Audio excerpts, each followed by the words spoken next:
glow-up in planetary history. The story of how nature created a king by making everything progressively more ridiculous. Meet Gus.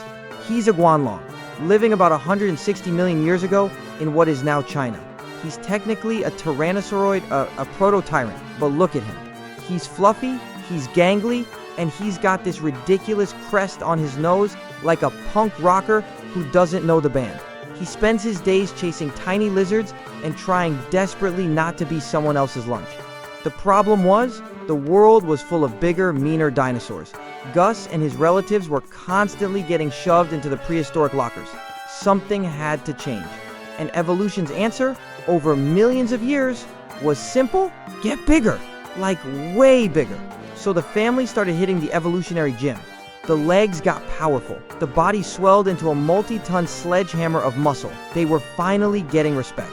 But there was a bug in the software update. A critical design flaw. The arms. They just stopped growing. While the rest of the body was on its way to becoming a bus-sized predator, the arms seemed to be hitting the shrink button. Can you imagine the frustration? An itch you can never scratch. Trying to clap, but just sort of vibrating your chest. It was a cosmic joke. So, nature did what any sensible engineer does when one feature fails catastrophically. It overcompensated somewhere else.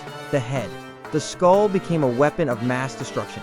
It grew to be over 5 feet long, packed with railroad spike teeth designed for one thing and one thing only: obliterating bone.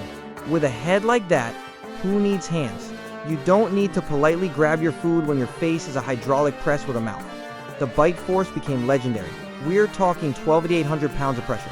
That's not biting a steak, that's biting the entire cow and the car it was standing next to. And the feathers? Gus's fluffy coat? Gone. Probably. It's hard to stay cool when you're a 9-ton engine of fury running on a diet of anger and triceratops. The fluff was replaced by tough, scaly skin. The awkward punk rocker was now a terrifying, armor-plated bouncer. And so, by the late Cretaceous period in North America, the glow-up was complete. No more hiding. No more getting shoved around. This was Tyrannosaurus Rex, the tyrant lizard king. A predator so perfectly, absurdly designed for its environment that it dominated the entire continent. It's the ultimate paradox. A creature with a head capable of shattering skeletons, attached to a body with arms so comically tiny they couldn't even reach its own mouth. It is, without a doubt, nature's most successful and most ridiculous murder toddler. A walking punchline with the deadliest punch. It's proof that you don't have to be perfect to be the king. You just have to be the best at one very specific and very violent thing. So what ridiculously successful failure should we cover next?